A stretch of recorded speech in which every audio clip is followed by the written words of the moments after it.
Amma ba'du. Dewan Hakim yang saya hormati, hadirin yang berbahagia. Kita patut berbangga karena Indonesia dianugerahi kekayaan yang berlimpah ruah. Tidak hanya sumber daya alam, sumber daya manusianya pun beragam. Salah satunya dapat kita lihat dari jumlah agama yang ada di Indonesia.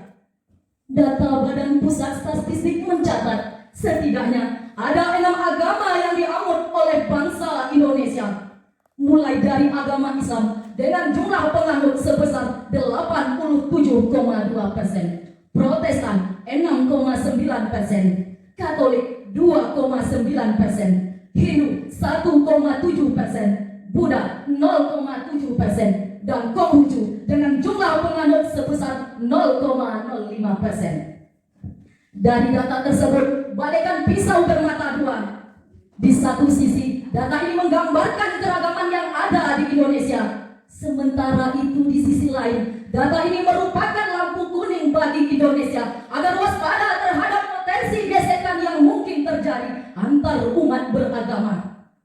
Atas dasar inilah, tergugah hati saya menyampaikan sebuah pidato yang berjudul Membangun Moderasi Beragama, Mengokohkan Eksistensi Bangsa, dengan landasan firman Allah dalam penggalan surah Al-Baqarah ayat 143. Bismillahirrahmanirrahim. Wa kadzalika ja'alnakum ummatan wasata litakunu syuhada'a 'alan nas wa yakuna ar-rasulu 'alaikum syahida.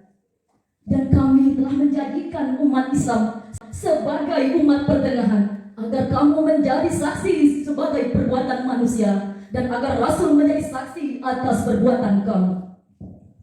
Hadirin, Muhammad At-Thahir Ibnu Asyur dalam kitab At-Tahrir wa Tanwir juz 2 halaman 17 sampai 18 memaknai kata wasatan sebagai esensi dari nilai-nilai Islam yang dibangun atas pola pikir yang lurus, pertengahan, tidak berlebih-lebihan, dan sesuai dengan kaidah yang berlaku.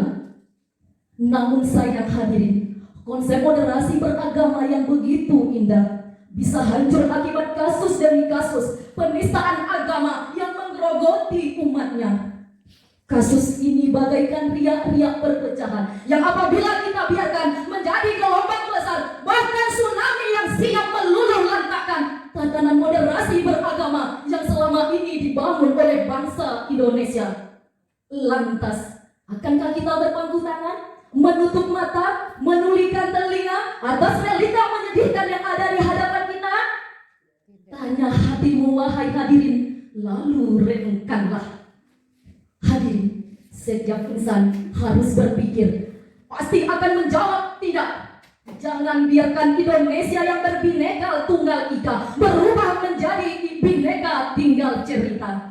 Oleh karena itu hadirin, mari kita bulatkan tekad untuk membangun keragaman dan mengokohkan Indonesia menuju Indonesia maju. Hadirin, moderasi beragama merupakan sebuah pemahaman yang menentang keras segala bentuk pelanggaran terhadap nilai-nilai kemanusiaan, kesepakatan bersama, dan ketertiban umum. Implementasi prinsip ini mengandung 9 prinsip moderasi beragama. Setiap insan harus berpikir, pasti akan menjawab tidak. Jangan biarkan Indonesia yang berbineka tunggal ika berubah menjadi bineka tinggal cerita. Oleh karena itu hadirin, mari kita bulatkan tekad untuk membangun keragaman dan mengokohkan Indonesia menuju Indonesia maju. Hadirin, moderasi beragama merupakan sebuah pemahaman yang menentang keras segala bentuk pelanggaran terhadap nilai-nilai kemanusiaan, kesepakatan bersama, dan ketertiban umum. Implementasi prinsip ini mengandung 9 prinsip moderasi beragama: wasatiyah, tawazun, ittidal, tasamuh, musawah, surah, ihsan, dan serta aulawiyah. Implementasi prinsip ini akan menghapus jejak sejarah yang mencatat dengan tinta darah. Kebanyakan umat beragama binasa karena terlalu berlebihan dalam beragama.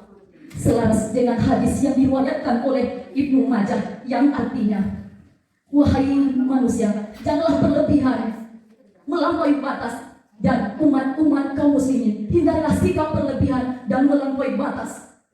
Sebagai kesimpulan, membangun moderasi beragama merupakan keharusan di tengah kemajemukan bangsa Indonesia. Setiap penganut harus memahami bahwa aku dengan kamu memang berbeda, namun kita sama-sama Indonesia. Demikian pidato yang dapat saya sampaikan. Semoga bermanfaat. Terima kasih. Sampai jumpa. Wassalamualaikum warahmatullahi wabarakatuh. Waalaikumsalam.